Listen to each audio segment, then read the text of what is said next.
coming out of Eastern Oregon, damn near Idaho. You're listening to the Double Talkin' with Dog Bite Hair Show.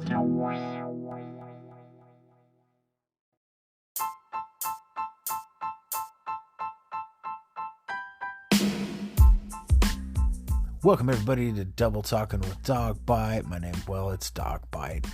On this episode, I got singer-songwriter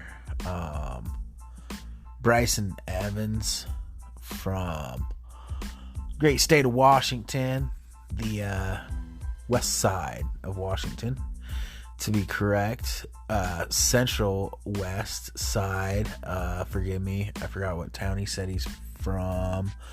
Officially, he is actually from Ethel, Washington. Great singer-songwriter. Learned about him through Johnny Bourbon, and they're actually cousins. Talks a bit about that in this interview.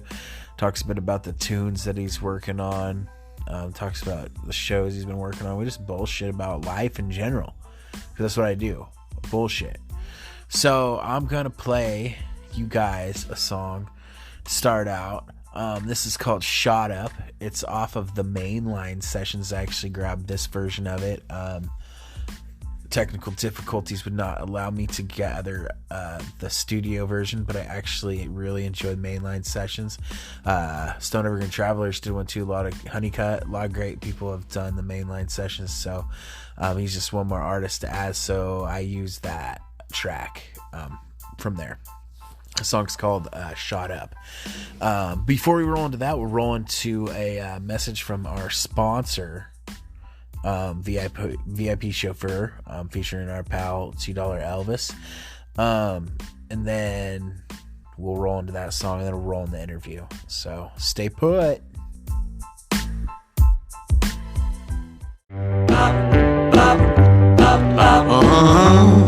Howdy. My name is $2 Elvis. I'm the owner-operator of King of the Road VIP Chauffeur Service. That's the tour guide service where you take a tour of Nashville with me, the King. Well, look out now, I'm cruising around town. You wanna see the city, I'll take you around. Hop on in my baby blue sedan, but don't get jealous of my hundreds of fans. I'll show you the sights and all the bright lights. You say, Elvis, take the wheel. Elvis, take the wheel. Elvis, $2 Elvis, take the wheel. All you gotta do, baby, is go to www.2elvis.com. Select your date, put down that deposit, and you got a date with me, the King. Elvis, $2 Elvis, take the wheel.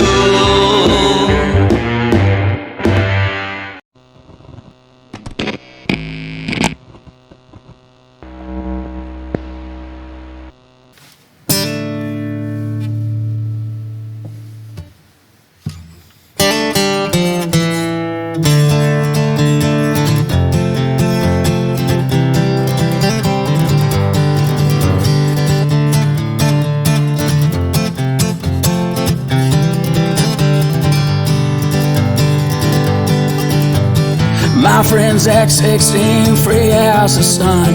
Rack brew, a Ford truck, Grandpa's army gun. Well, Friday night of 1st June, good old country songs came playing through the tape deck, kicked up dust and sang along. Well, that moon was shining bright on the gravel, dust and rock. We were turning tires and telling tales like we never stopped, as if we had a song to sing. We had a tale to tell, 16 in old town, you reason with yourself on getting lost.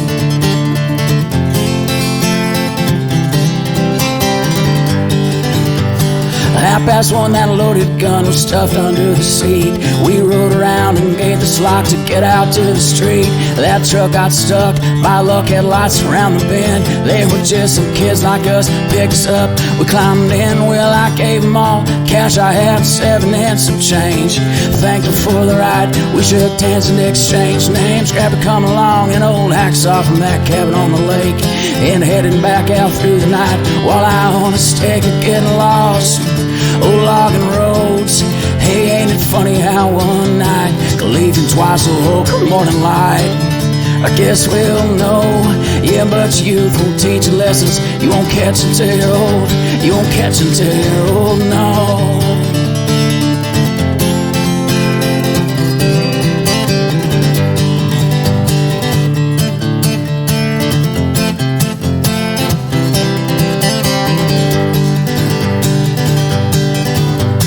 Took to walking the hounds are paying 2-lane road, headed west. Hitch a ride with 2 old boys, a backseat full of oyster shells. One more angry stretch of road, winding down along the creek. Got picked up with 6 drunk kids at Pontiac. Just 4 seats passed out, punts and bottles broke. Some chick with half her clothes. They were leaning hard and bobbing heads on down Quallam Road. It's getting lost.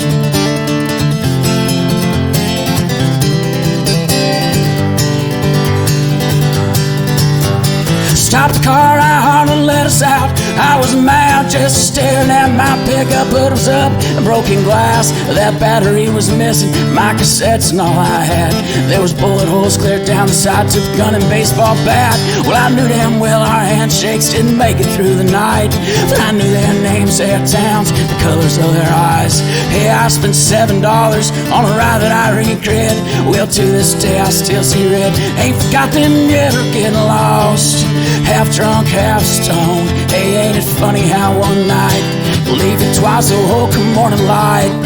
I guess we'll know, yeah, but youth will teach you lessons you won't catch until you're old, like getting lost on logging roads. Hey, ain't it funny how one night leave it twice the whole morning light? I guess we'll know, yeah, but youth will teach you lessons you won't catch until you're old. You won't catch until you're old, no.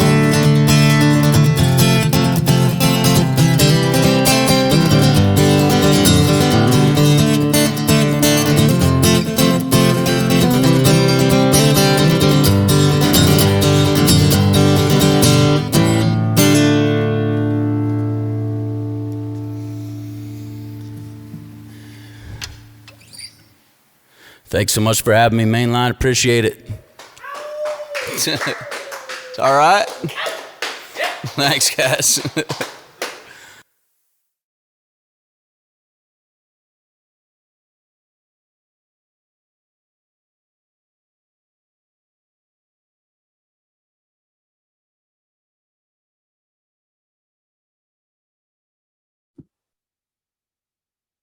Alrighty, folks, with me on the Zoom, I got Bryson Evans, singer songwriter out of the well, I don't know exactly where you're from. I know that you're up in the Washington area on the west side, close to Chehalis, I'm pretty sure, right? Yeah, I'm just outside between Chehalis and Mossy Rock and Ethel, Washington. Okay. Yeah. So Those are cool little towns, man. I like that little stretch there. yeah. It's a lot of good folks out through here, and just get away from it all. Can still hop on I-5 and go north or south if needed. Yeah, hit something pretty quick. Yeah. Right on, man. Yeah, So, it's good stuff. well, one thing I want to ask before we get too far into things is I know that you're pretty tight with Johnny Bourbon. How do you and Johnny know each other? So we're cousins, and Like by blood cousins or like? so through marriage. So his brothers and his brother and sisters are first cousins to me.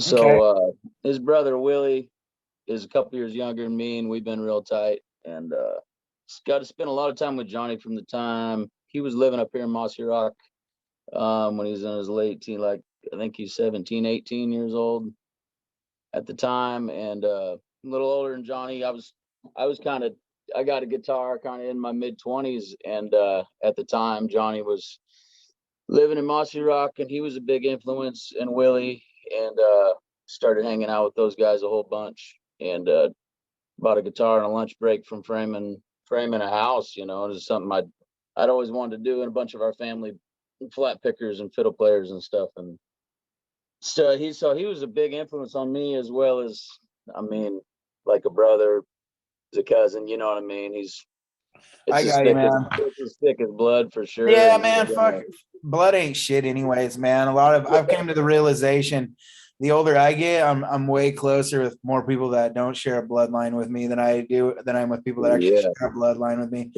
Yeah, human connection. I mean, I know that DNA does have play a fucking toll and shit sometimes, but human connections there if it's meant to be, regardless of fucking relations, you know. For sure, man. I actually got cousins that I'm not blood related to that I love dearly more than siblings or fucking cousins I am related to by blood, you know? Yeah. So yeah, definitely. And the timing of it too, like when I got to spend, you know, I'd see Johnny probably off and on for those years before that when he was around 18 and I was just kind of getting a guitar too, and he was writing the shit out of songs at the time, and I was trying to do that as well as play guitar. And so I've always kind of had, he's always been a big influence on me as an artist. And then I met a bunch of honky tonk players in the bars and like open mics and a bunch of the country guys that traveled around the world and done all that. So I had a really cool mix of influences when I was getting into it, you know, and just falling asleep on the guitar every night and trying to write songs, because I thought everybody was writing songs, you know, that played. And you come to find out, like, not everybody's really writing songs. no, there's some people that just like to play, man. Like I feel like there's a couple different types of players. There's like the kind that are like kind of like mathematic players and the kind that just play, you know. Mm-hmm. And both serve a purpose in the music industry. For sure. You know, if it wasn't for some of those more technical players, I probably wouldn't be allowed to be such a shitty player. You know, like they help me get better, help me keep time. You know, help me Definitely help sculpt the song sometimes into something that you totally didn't envision it could have the chops for. You know. same. Yeah, I agree, man. So Yeah, really dig your stuff, man. There must be something in the water wherever you guys grew up, because Johnny's, in my opinion, in my humble opinion, which doesn't really mean a whole lot of shit, but Johnny's probably one of the best fucking songwriters that I can say I personally know. Right. You know, yeah, I agree. I've been personally inspired and moved by every fucking project he's ever done, you know, and from the Harley Bourbon to the Roof Rabbits, man. And I put out a solo album of his, the live one. I'm really looking forward to hear what he does with the whole with one, like the solo album with the whole band backing him. Oh man, yeah, that live album's killer, man. I've listened to that a bunch and heard a bunch of the songs and what they're working on there with the studio album. Yeah, I mean, it's all he's the real shit, man. I can't believe you started playing in your fucking mid-20s, to be honest, man, because I've listened to your stuff too, man, and you're fucking talented as shit on picking that guitar, because I started playing when I was 17. I can't do what you do, you know, and maybe I haven't put the time into it, or maybe that you did, but you know, I mean, I've been playing for like 20, like close to 20 years now, you know, so like I'd imagine if I was going to be as good as you are, I would be by now, you know. God, I don't but I mean, know, most people that are that good start pretty young, man. Yeah. You know, and yeah, I definitely knew I had that. I've always had that in mind. I was like, I don't want to play or write or sing like I started in my fucking later, you know. And I realized like I was kind of like a workaholic with the labor work and construction and carpentry work and fucking digging ditches and beating my head into a wall, you know.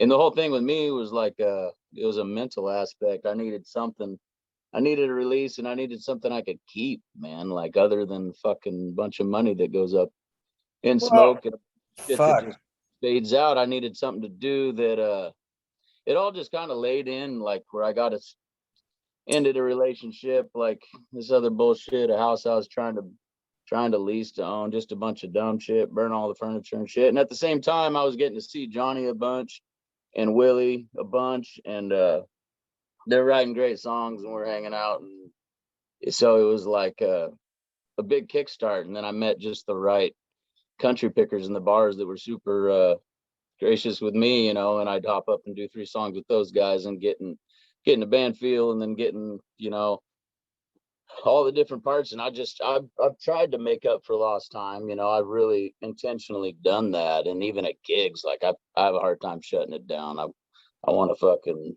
play extra every chance I get, you know what I mean? It's still almost like I still have that mentality. Like, I know I started late and I'm trying to fucking, I don't want that to ever be a I fucking. never would have guessed it. If you would put me and you in a room together playing a show, I bet you anybody would have been like, that guy's played longer than Dog by Harris. I don't know about that, man. You know, What you're doing too, man. I mean, yeah, I don't know, man. That guitar style is really cool, especially you do a lot of picking and shit too, man. And it's like pretty envious of that style myself, you know, the guys that can pick and sing kind of like, like Townes Van Zandt and Guy Clark, shit like that. You know, it's kind of singer songwriter I want to be, but I'm stuck being like I don't know, fucking like, I don't know, punk rock mixed with fucking something. I don't know. it's great.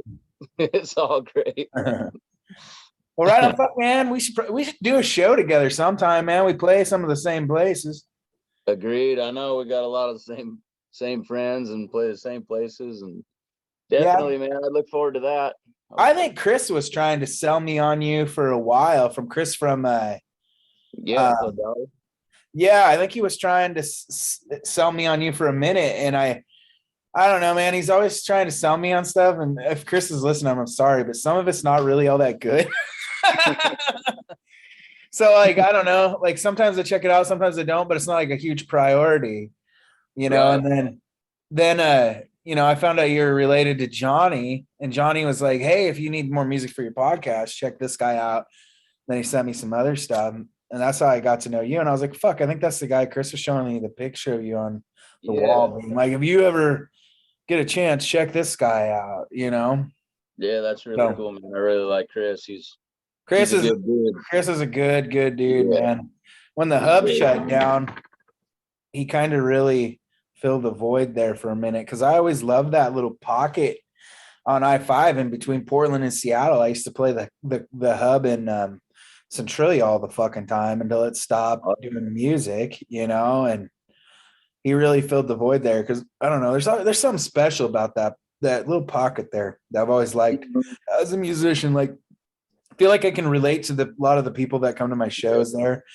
It's a little different now, but like, especially in my early 20s, though, you know, there's so many people that are like-minded people. There's a lot of them tucked away all through here. Agreed, man. I haven't spent. Are you in Eastern Oregon, right? Yes, sir. Yeah. I passed through mostly. Spent a lot of time in Idaho and stuff, but. Oh yeah, so you probably passed through a bit, huh? Yeah. Pendleton and LeGrand and shit, or are you going to Idaho through Spokane? I roll right through there. Pendleton, LeGrand. Yep. Cool. Yeah, you don't get too far from me. You know, it looks like Idaho here pretty much. Yeah, right. It's beautiful country, man. Actually, I like it, man. It sucks because it used to be cheap. Everybody thinks, you know, when everybody thinks of Oregon, they want that, you know, evergreen shit, you know, like kind of where you're at, you know? Yeah. But they don't want the desert, and they don't think about the desert. So for a long time, nobody wanted to be out here, so it was cheap to live, which made it great. I mean, there's a bunch of kind of like the worst kind of rednecks possible out here, but you know, growing up here, I've kind of learned to live with them and learned to, you know, learn to accept them a bit, and they've learned to accept me too, you know? Yeah. So it wasn't so bad for a while, but man, recently, like Amazon's moved in and shit, and now the rent's almost as expensive as Portland. So they're out there too, huh? Yeah, fucking A. Like, there's a bunch of shit. It's just, everything's just driving up right now. Oh man, yeah, all the little mountain towns, and yeah, it's crazy. I don't even know. Well, they say too, COVID a lot of companies decided that working from home is where to go from here on out, because they're wasting money renting buildings, building buildings, when they could just have people do the same shit from their house. So right. A lot of people are like, well, fuck, the only reason I lived in this fucking shithole city is because this is where my job's at, and this is what pays me. Yeah. So now they're like, I can save money and go live in the fucking middle of nowhere and just work from home, you know? Totally. And I guess that's one of the good things that came from the whole deal, you know. Good and realize bad. they do all the flying and all the traveling, I guess. Yeah. But Yeah. So you're talking earlier before we got on here about you're working on a project right now. yeah, I've been I just come to realize like it was 2018 when I recorded that last album, One Sided Coin. And I wrote that song. It's about my great grandpa, but I wrote it actually when I was driving through just out of Pendleton up on Dead Man's Pass up in there. Oh yeah. Yeah, when the Grand in Pendleton. Yeah. That fucker's a bitch in the winter, man. Yeah. It is. It can be bad. I've been through there a few times when it was. But I started writing that song up there for some reason, pulled over for a while, and I don't know. I always think of that when I drive through there, you know. I don't know why then or why it ever happens when it does, but yeah, it's so I went down to Boise a couple weeks ago and worked with a friend of mine, a fiddle player, and we roughed out like 18 songs to pick from, probably do 10 or 12 on an album. I might keep it even a little more raw than the last one, you know, just fiddle and guitar, and might even live mic it and see how we do. I mean, I got a little rolling recorder, and we did just sitting in a room, and I mean, other than not being able to separate the volumes of everything, like, man, it's not far off from what I'd like, you know, on the recording.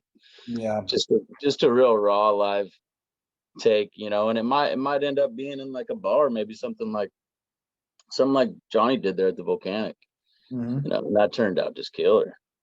Yeah, he caught lightning in a bottle, though. I mean, you're gonna have to get like the right guy Yeah. for that, I think, you know. Yeah. Yeah, that's what I said. Like, man, when he said he had a live album, I was like, okay. Everybody's got a fucking live album or 7 sitting around, you know, is what I was thinking. But I was like, oh fuck, it's Johnny's, and I'll listen to it. Of course, it was fucking amazing. The first song he sent me was Boots. It sent fucking chills up my spine. I was like, it's been like probably 5 years since I had a song send chills up my spine. I'm like, so like, unfortunately, I'm like immune to music in some sense now, you know, like. I remember when you're young and you first start getting into music, like you hear those songs just send chills up your spine when you hear them. Those songs, you don't hear them too many. I mean, I don't get too many of them nowadays. You know, a lot of them are the same ones I've been listening to for like last 20 years, you know, but that one did it. So. Oh yeah. I think a couple of them tunes were he just wrote like that week too or something. At least one of them, I feel like he just told me that. Went down to see him a few weeks ago down at the Volcanic. He opened up for Sarah Shook. Fuck yeah. I wanted to go see that, but I just got ACL surgery.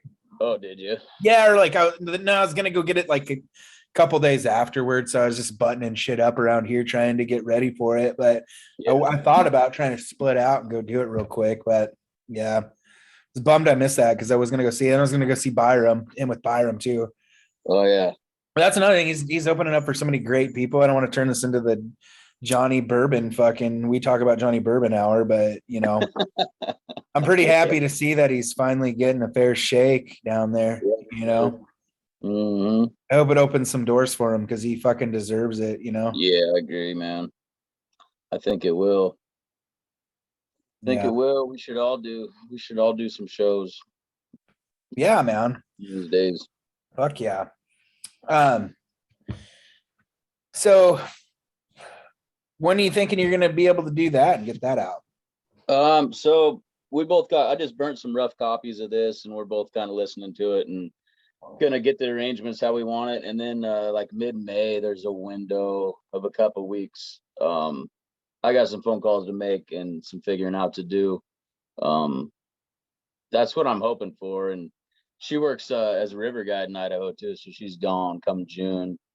And we're trying to do something mid-May, and hopefully it can work out. If not, we'll figure something else out. But that's the plan anyway. So is the fiddle player a female? Yeah. Oh shit. Yeah, that makes sense. Like all fiddle players, like all great fiddle players are like most fiddle players or great fiddle players are female for some reason. Yeah. I don't know why my fiddle player is female too. So Yeah, she's great. Alexi Burns, she's awesome. So what does plays she play in anything mandolin, else? guitar. She plays guitar, mandolin, and sings. And What does she like have her own projects and stuff? Of like she's playing with a bunch of other bands. It's hit and miss. She jumps in with a bunch of different bands right now, and then she's been doing the river thing for a few years. So nothing real permanent, but like there's definitely some bands that any chance they can, they're hire her, for running shows, and she remembers my songs and sings harmony, and it's pretty special, and when people take to your tunes like that, and it's like I just I just trust her. We play songs like you don't have to fucking look at each other or nothing. yeah. Like, and Don't need to ask my she knows permission what if I'm that's doing. okay. She picks up what I'm doing all the time. It's kind of crazy, but it's cool. Super cool. Right on. So you got shows coming up, huh? Where are you playing Yeah. at? I think coming next weekend, I was gonna go. Maybe just listen. I see Honeycutt's playing at Flood this Friday, which is pretty close to me if I'm still in town. But after that, I'm gonna go listen to some people this weekend, and then I'm playing up in Port Orchard, and then back in Packwood, and then up in Eastern Washington. I've been going up to like around Wenatchee and Lake Chelan, up in kind of Central Washington. Oh, cool, man. Those are cool areas too. Yeah, there's some good little gigs up there. I'm just trying to take everything I can, and I mean a lot of them are the weekends, some Wednesday, Thursdays. I'm just trying to fill the calendar, and I started a little earlier this year in the winter booking shows because there's a lot of people doing that, and just trying to get my name in the hat everywhere. And Yeah. You work a day job too, man? yeah, I do carpenter work, so I did a lot of that before I ever played music. Kind of started playing a little later in life than a lot of folks, and I just I've been trying to kind of wean myself off of it. It's always there, and there's a ton of jobs, and there's I do some remodel stuff still. I've kind of had some recent like back issues, and so it's really been kind of a deal where I'm like, all right, I need to like if there's any chance of like living off of music, playing as many shows as I can and going that route. I'm trying to do that just because there's some things that I'm like, fuck, I can't do what I've always done as like a solo carpenter and just all the driving along with it. It's like, it's not just the job. It's like, you got to travel for those jobs too. And so like, I've been doing double, like traveling for work and then coming home. It's usually like 100 miles or more or whatever, wherever it is, and grabbing my other gear and going playing gigs and then back and then sleeping in the truck. And you know what I mean? Which I'm fine with all that, but like the driving after, like just what kind of the labor I've done with my back and stuff's kind of not agreeing with all of that. So I'm like, all right, if I'm going to travel for music and, try to cut back on the other stuff if I can make a living that way. Yeah, it kills your back no matter what, man, and your knees. Yeah. Fucking Yeah. It's funny too. I took a good break from touring in between like 28 and 34. And motherfucker, you'd be surprised what that fucking time does to you. Really? Oh fuck. Yeah, I used to be able to drive for like 20 hours straight if I had to, and fuck not anymore, man. I get out, I can't fucking move. Like it takes me a week to recover when I get home from a 2-week tour. I used to be able to stay 2 months out on the road straight. Yeah. Now I can spend fucking 2 weeks out and I feel like I got fucking hammered to death by a fucking, I don't know, something with a hammer, I guess. I feel fucking like a piece of shit for a week, man. I just heard a tune the other day. I hit the road and the road hit back, man. Yeah. Pretty much. And I'm sober nowadays too, man. Like back in the day, you'd be kind of a fuck up, so like kept it loose, keep those muscles loose. Yeah, maybe I should start fucking having a little more fun on the road again. Yeah. Mm-hmm. Well, So yeah. I mean, I'm a little later in the summer. Another fiddle playing friend of mine from North Carolina Alma Russ is coming up, and we're doing a run of shows late July, early August in Washington and Idaho, and maybe Montana. We're working on booking some more dates, but we got a run of gigs Oh, together cool, man. as well. So yeah, it's a fiddle and guitar thing, and she writes amazing songs, plays guitar and does her own solo act and travels all about. And so we're gonna get together for some. I'm looking forward to that too. But a lot of the solo duo things. I kind of did the band thing for a long time with a bunch of older honky tonk players and stuff, and I still stay in touch with those guys. I recorded with a few of them on the 2 albums I've done so far, and I need to get back in touch. It's just been cutting back on the traveling, and a lot of those guys are up kind of closer to where Honeycutt's at, up around the Hood Canal and stuff up in there. So I've kind of had some really cool influences, and getting to meet those guys, like just the right timing of it all. Mm-hmm. Just cool people, man.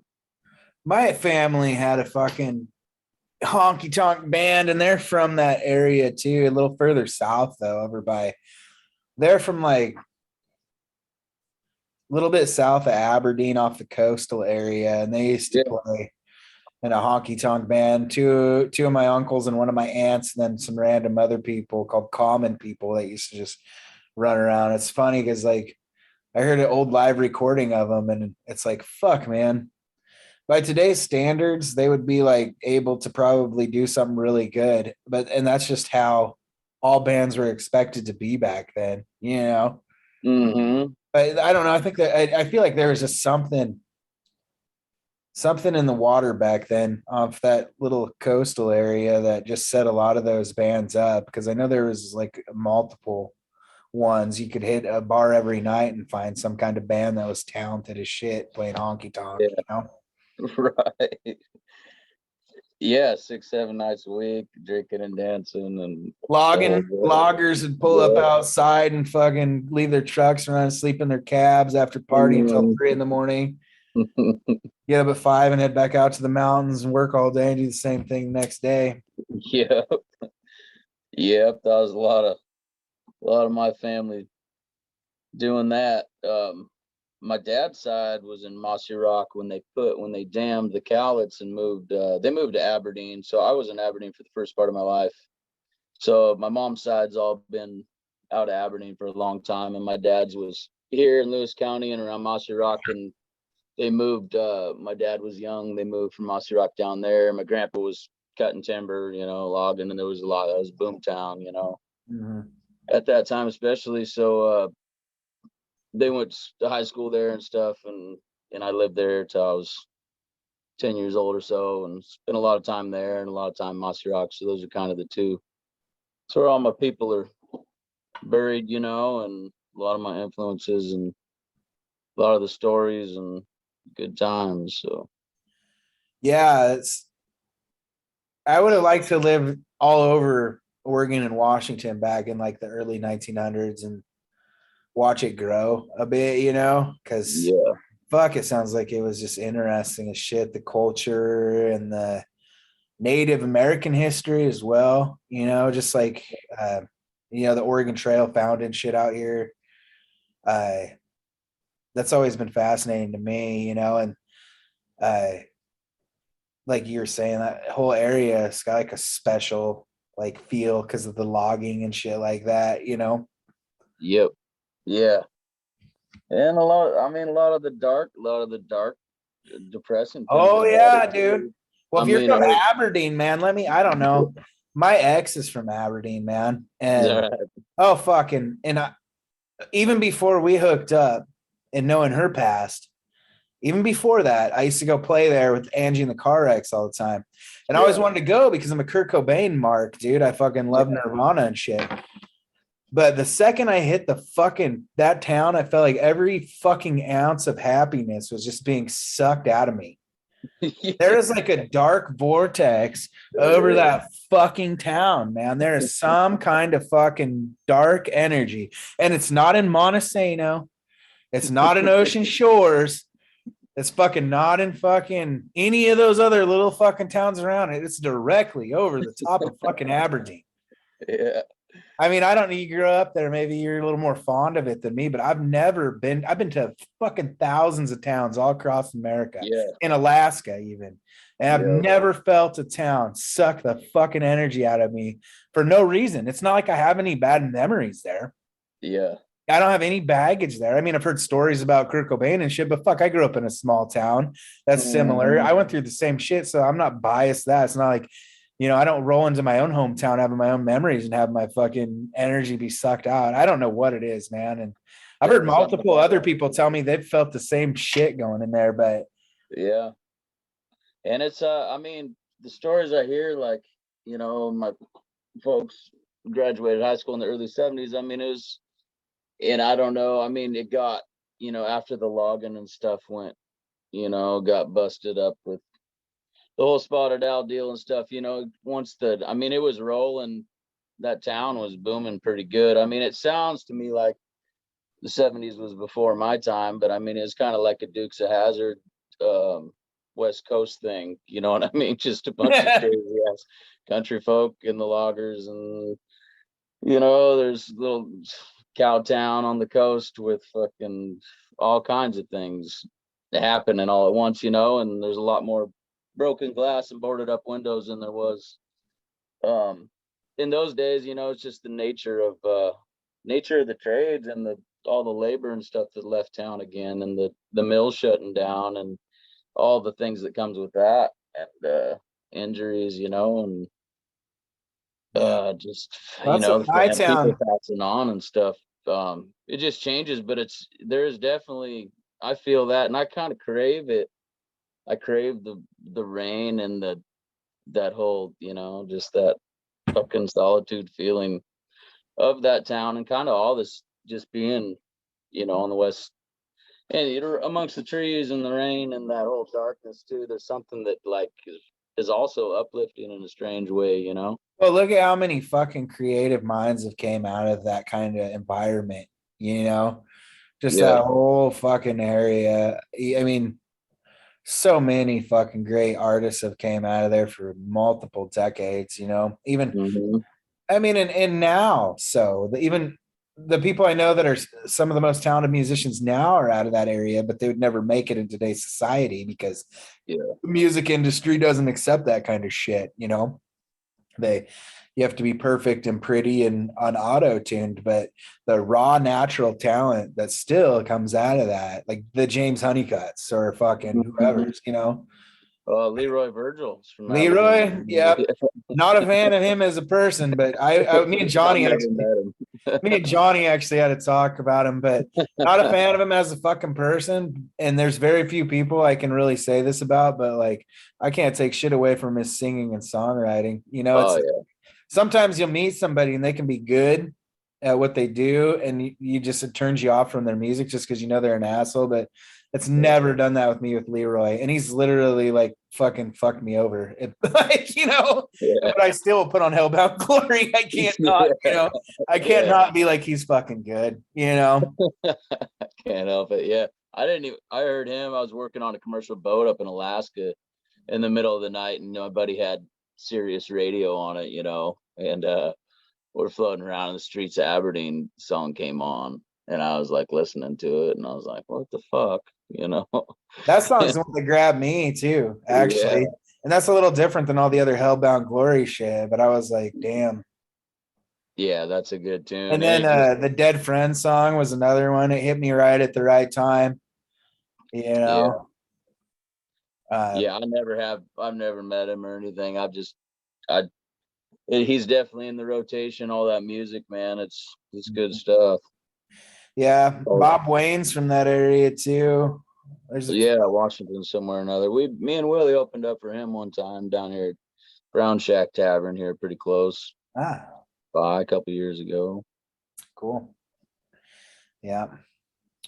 But yeah, I mean, there's something in the energy there that makes raw art just, even when it comes to painting and shit like that, not just music, just art in general thrives in the Pacific Northwest.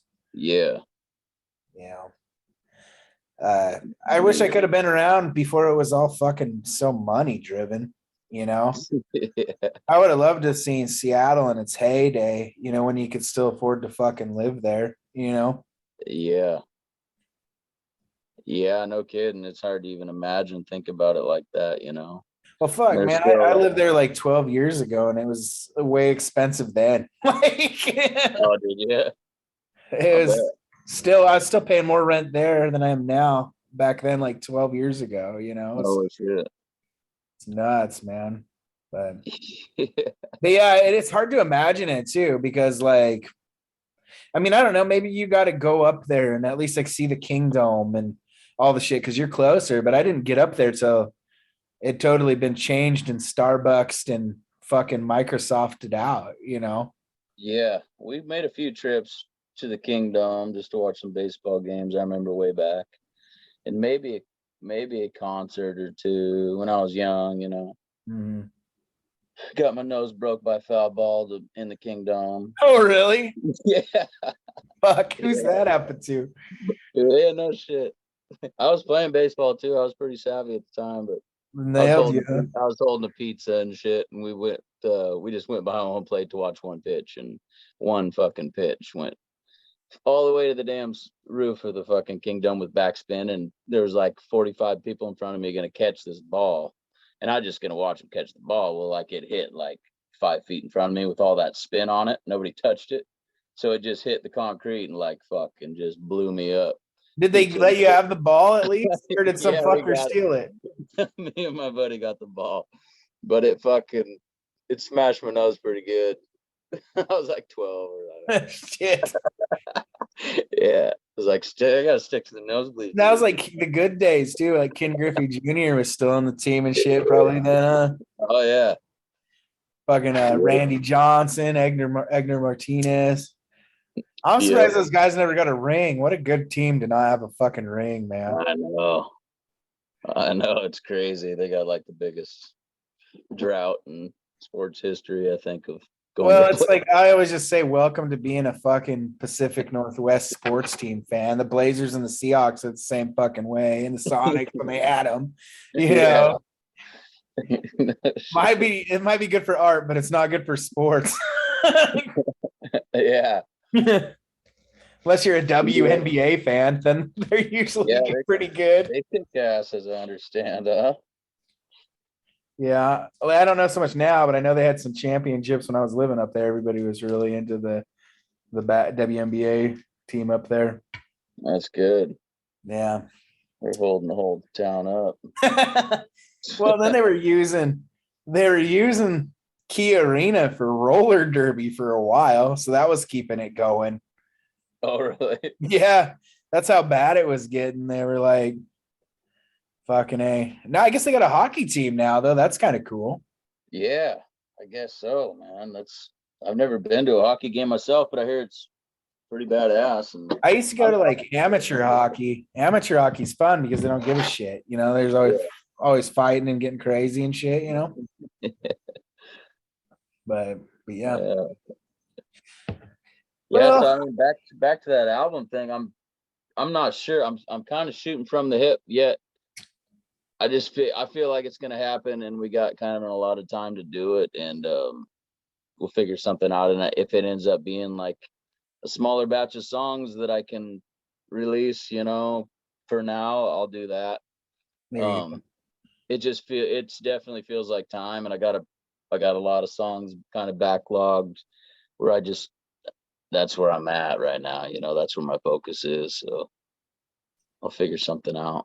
Yeah, there you go, man. Well, I'm excited to hear it, dude. Yeah, I appreciate it, man. Yeah, and if I don't know, if you get back out this way, maybe I could help you get some shows. I kind of fallen out of place since Ruckus and the Boonies shut down, but yeah, might be able to scrape you guys up something if you get in a pinch out here. Yeah, man, I appreciate that. Definitely. I got a couple contacts in Richland. And we got one in Pendleton now. So oh yeah. You played that was that Jackalope Jam? Oh yeah, I played that last year. They didn't have me back this year. I don't know why. That tends to happen. Oh shit. I tend to play once and they never ask me to come back. So I think it's a lot of times it's just who's like staying in, who's in their ear. well, it's funny. It's enough like to- Shooter gave me a shout out on stage because I know I Shooter. remember. Yeah, that's I awesome. was like, I'm one of the only people there that actually knew him. And he gave me and Jesse Daniels a fucking shout out on stage. There's the only two people he gave a shout out to. So I don't, maybe it chapped their ass. I don't know, man. But it got weird. I was like, hey, what's going on? And then the guy that booked me there, that was my friend, he quit booking there. And then a couple other people did too. So I don't know. But yeah, they literally asked like pretty much everybody to come back in some sense except me. So they used my fiddle player in their footage. Oh no shit. Yeah, my fiddle player is Misha from the Stoned Evergreen Travelers. So she looks real badass and shit. And she's so fucking photogenic that they used her in the photos and stuff. I was like, thanks for using my fiddle player. Oh man. Well, who knows? I mean, They might ask me to come back. I'm not bitter. I don't let that. I mean, I know I sound a little bitter, but it's hard not to be a little when that's like that's happened to me a shit ton. So like, and I was on good behavior. I'd understand. Like, I don't know, 10 years ago, I thought, I might have been a dick and said something stupid to piss somebody off, but I'm pretty laid back now. I thought I got along with everybody really well, and I played with a fucking torn ACL. I tore my fucking ACL 2 days before that in a car wreck and still made it to the show. that's right. I remember seeing all that, man. Yeah, it was probably yeah. But I don't know. It is what it is, though. I mean, and I'll go see it too to support having good music around here. This year they kind of sold out while they kind of were selling tickets while I was broke and shit. And I'm not a huge fan of the lineup this year. But if it would have been Shooter any other year, I would have went to see Shooter. That was a good lineup. Yeah. I like the Turnpike Troubadours a lot, but I feel like, I don't know, some of the crowd they draw, I feel like it might, I don't know if I'll dig it. I don't like them a lot. I like them, Yeah, I've seen them a bunch at some festivals here and there. They just got back together this year. I think they were split up for a little bit. But. Well, I think their lead singer was boning Taylor Swift for a while, ended up like ending his marriage and stuff. Something, man. Yeah, they took a little break. I don't think they missed a beat though. Fuck, they sold out shows as soon as they announced them, but such is life. Yep, such is life. Are you playing in festivals this year? Just other shows? There's one up in Northeast Washington, Kettle River Music Festival. I played it last year, and I'm going to play it this year with my friend Alma. So we're doing that. It's like the first weekend of August. Oh, cool. Yeah, so we're playing before that, and then from there we're going over to like Sandpoint, Idaho, and then south through Idaho down to Boise, and maybe through like Salt Lake and down a little further. I'm not sure yet. We got some shows scattered and quite a few lined up, but we got some dates to fill still. So, man, you're fucking really going for it, huh? Working on it, man. Yeah, like I said, I kind of had my, not had my fill. I like carpenter work and I like building and stuff, and I'm not like a huge fan of what I broke my back on.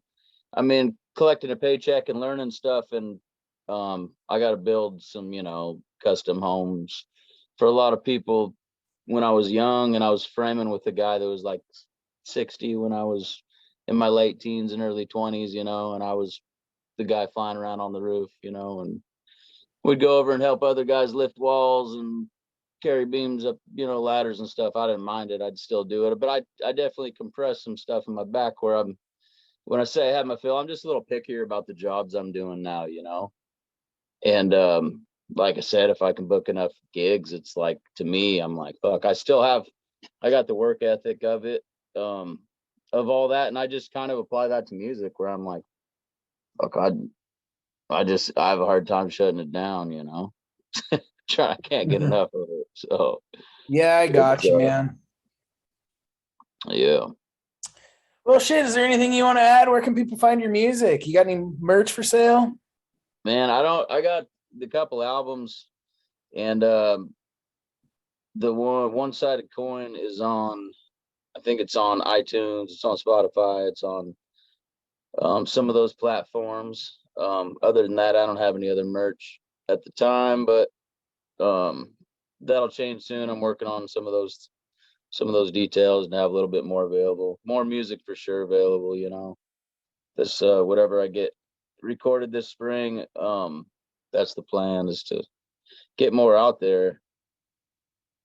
No, cool, Definitely. man. Yeah. Right How about on. yourself?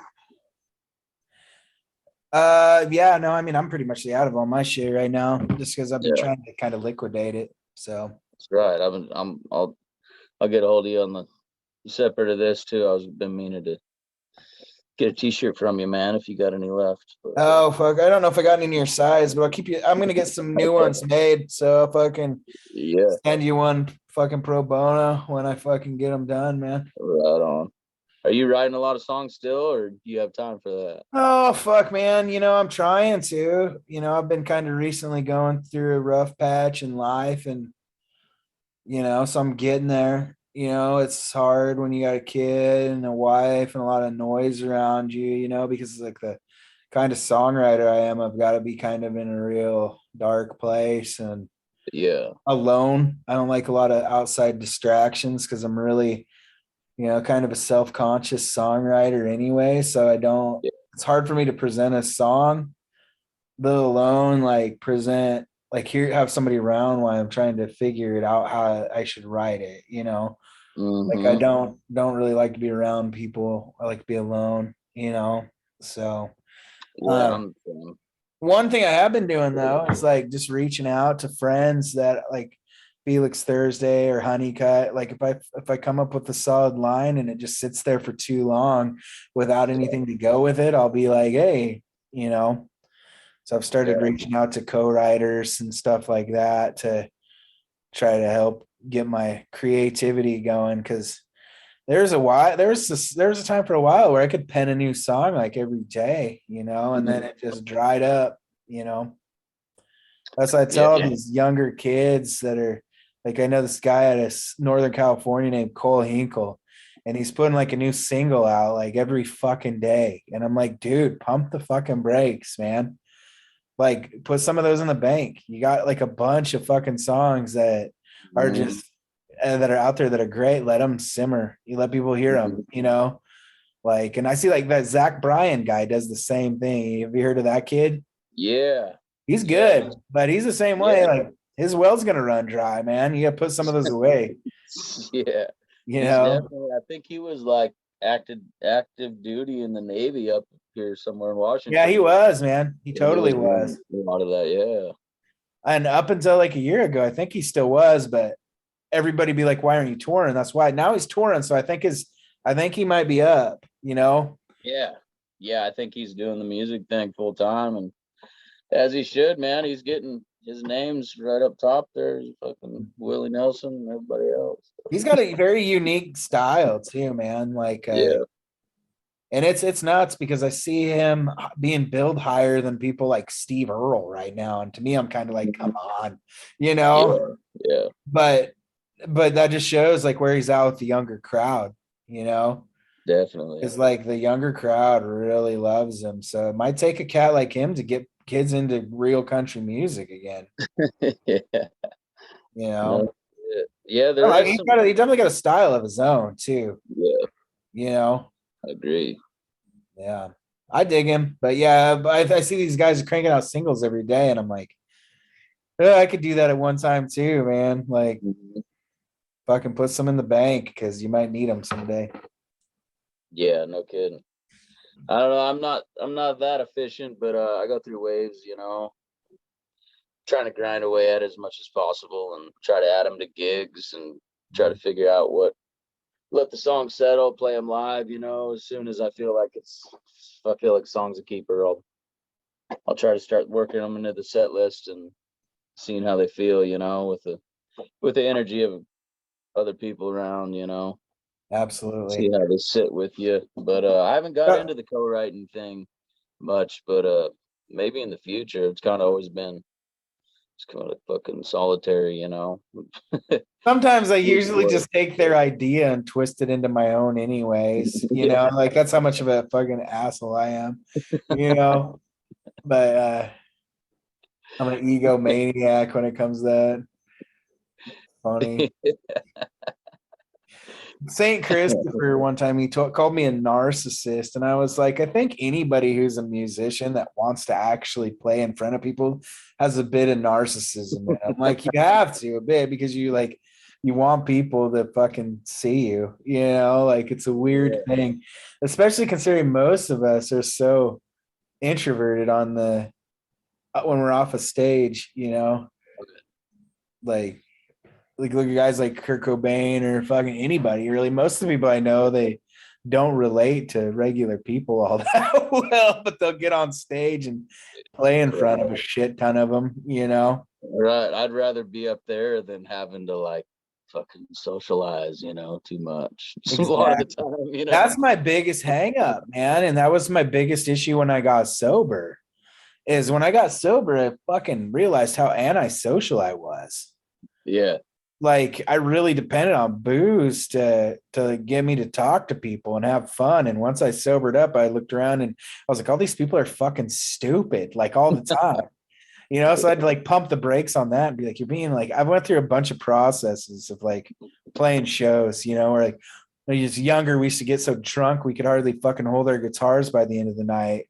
Like I literally, my buddy one time was playing and he started to pass out and I had to grab his guitar and like he had like a $1,500 Martin and I had to like guide him back up so he didn't fall on his fucking guitar in the middle of a set by the end of the night, you know.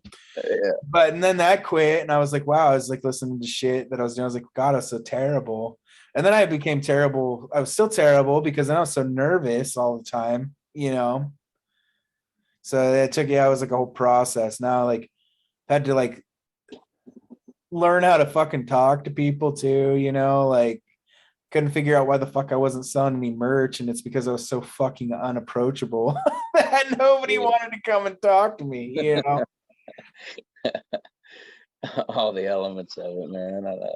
Yeah, you got to be a schmoozer, man, a customer service salesman, man, when you're out there these days, you know. Both sides of the whole deal, like you said, like fucking artists generally are introverted. I mean, and then like, but I don't like, it doesn't fucking matter how many people are out there once you're singing your songs, like you're right at fucking home. It doesn't matter. You know, like it's so crazy. Like, there's nothing else that could be that on like such far ends of the spectrum of like, you know, you have to engage and push yourself and like fucking book shows and talk to people and engage. And a lot of times, I mean, especially a lot of people at the shows and the bars and like there really is a lot of cool people out and about and people that even you just see, you only kind of see them at the bars and places. Like there's just some fucking great humans that you run across and just in passing encounters that like fucking stick with you, you know, and you see him again 2 years later and it's like fucking all those relationships are really cool. And that's what I've learned about like just getting into the music thing and meeting artists is like fucking just having such a wide array of friends, you know, and like people that you wouldn't meet otherwise, you know, and just like all the fucking simple conversations that like you take home with you. And everybody's got a story. It's just fucking I'm going to take this interview to kind of a dark place real quick because this has actually came up a couple different times in the last interviews and like, but man, I've found there's like a curse and a blessing to that though, you know, like for a long time, I couldn't figure out why the fuck I knew so many people dying, you know? And I'm like, it's because I know a lot of people, you know? Yeah. Like it's like when you're just an average person, you know, you don't know a lot of people on what somewhat of a personal level, but when you're a musician and one that plays out quite a bit, whether you play local or tour or do little tours in regions or whatever, you get to know a shit ton of people, man. And when you do what we do, it's like, I mean, I don't know if you've had the problem, but fuck, man, I've seen so many fucking people die since I started doing this shit, you know? Yeah. No, yeah, way more than I'd like to fucking acknowledge for sure, man. I mean, when I think about it as well, and even the last few years, but same thing, you meet a lot of people. I mean, they become a part of you, even if it's like small, you know, Yeah, like exactly. Even if you have a meaningful conversation where they let you into part of their life because you related to them in some way, you yeah, know, and that's just, you know, enough for me, somebody who cares about people and cares about humanity enough to remember yeah, somebody and care about them, you yeah, know.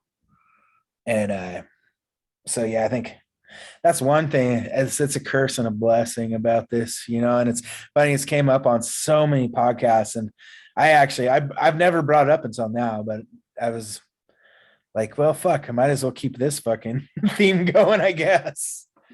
yeah.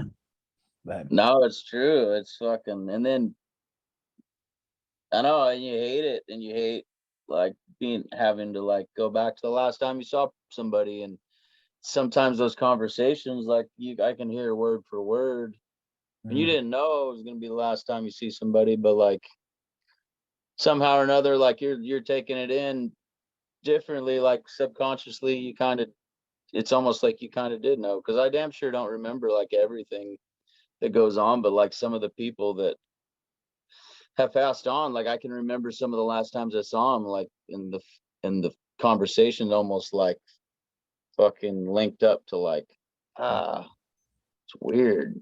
me too. There's a lot of like missed opportunities to hang out with those people sometimes. You know, it's like you get out there and you get busy, you know, and you're like, oh, I'm gonna skip this town this time. They'll be there next time. It's too long of a drive, it won't fit, you know. And then, you know, my friend Kenny just died in Wichita, and I hadn't been on tour forever. And I was like, well, I'm gonna be touring more, so I'll come back through Wichita. But this time it just didn't work out. And now I like wish I would have just like booked the 10-hour drive to go play just to hang out with them, you know.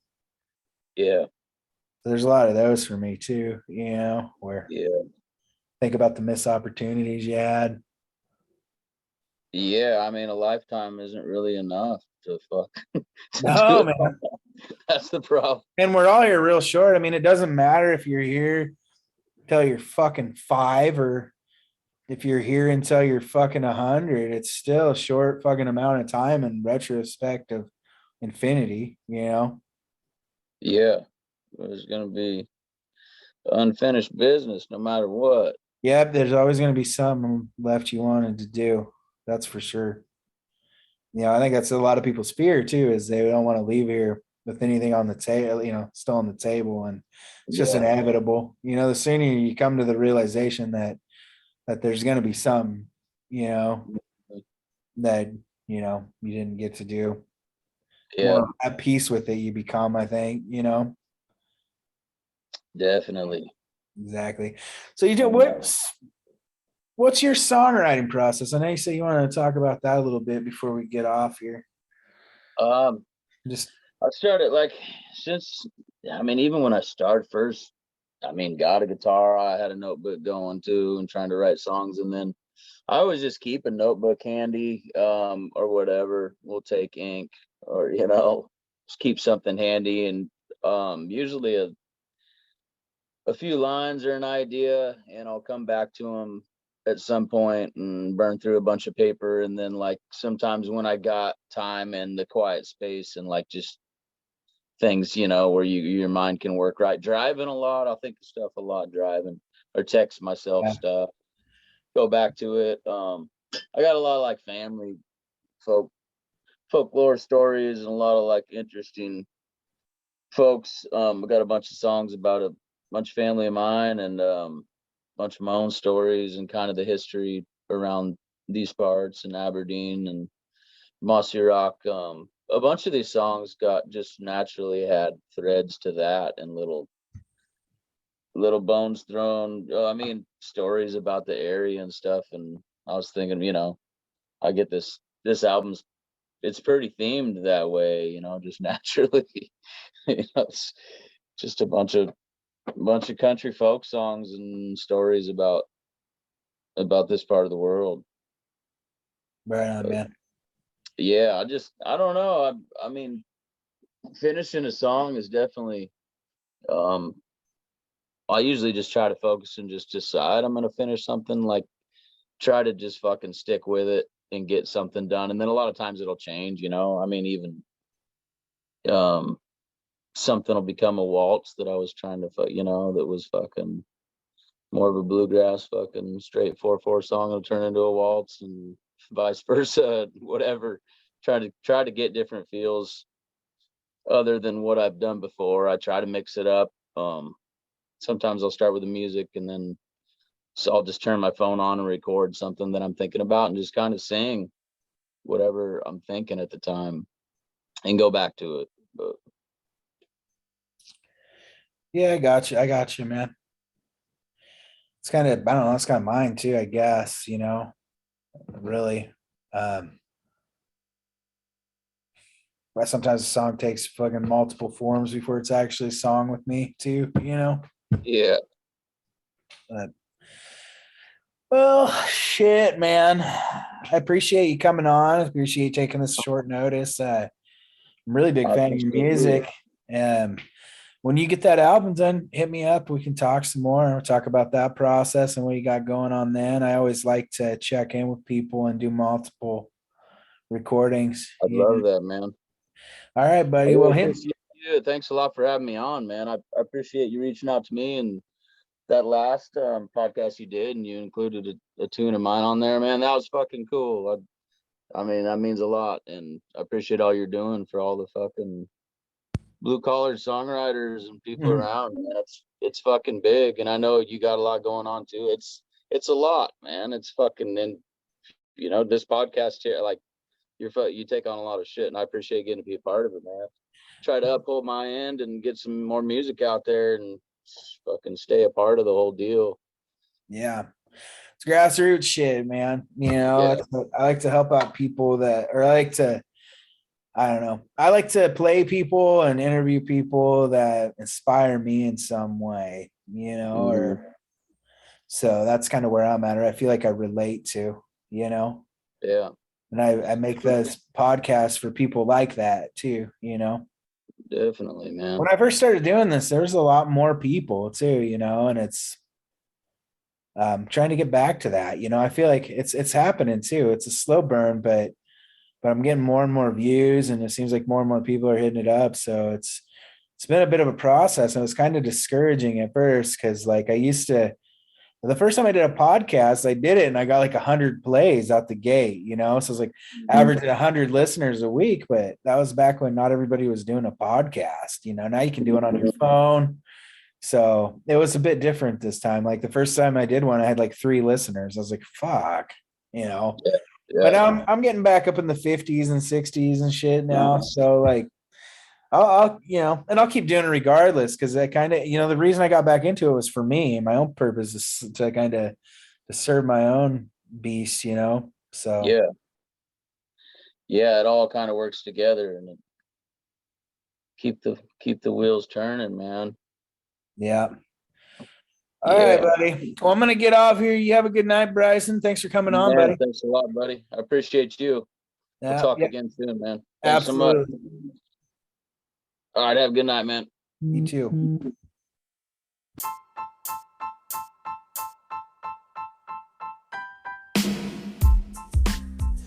Big thanks to Bryson Evans for coming on this wonderful episode of Double Talking with Dog Bite. What a great interview. It's always great to talk to people who are into the same stuff I am, got the same views, I guess. I mean, that's not necessarily the case. That's not why I interview people, but I mean, it's always nice to talk to people that love music, I guess is what I'm saying. I feel like Bryson's got a good love for music, and I really enjoy his songs and stuff like that. So, but hey, speaking of music, if any of you guys have songs that you want played on any of my podcasts, hit me up. You can hit me up on any of the social media pages, or you can send me an email at dogwaterradio@gmail.com. It's all one word, all lowercase. And yeah, so thank you guys all for tuning in.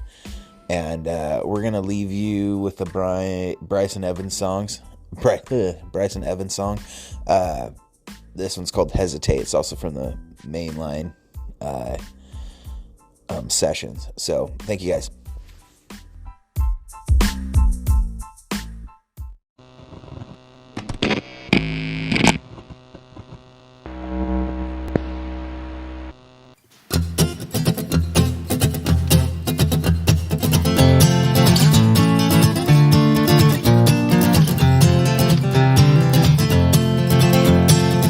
By now you know there's no answers I can claim.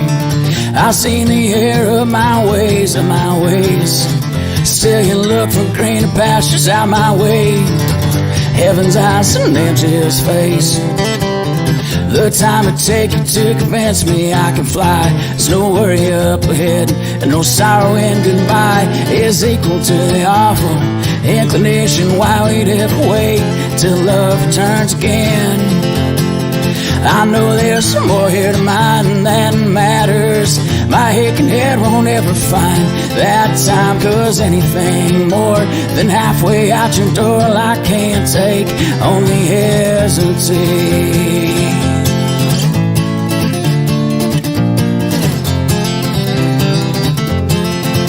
Ever since I was a child, well, I contemplate disaster.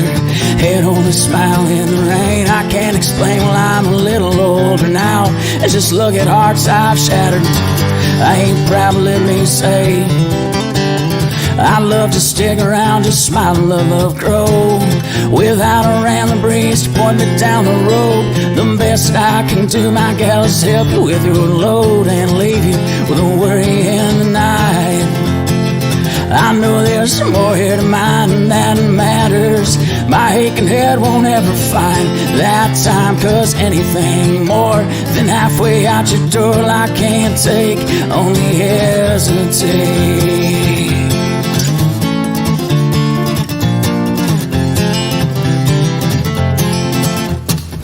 I know there's more here to mine than matters.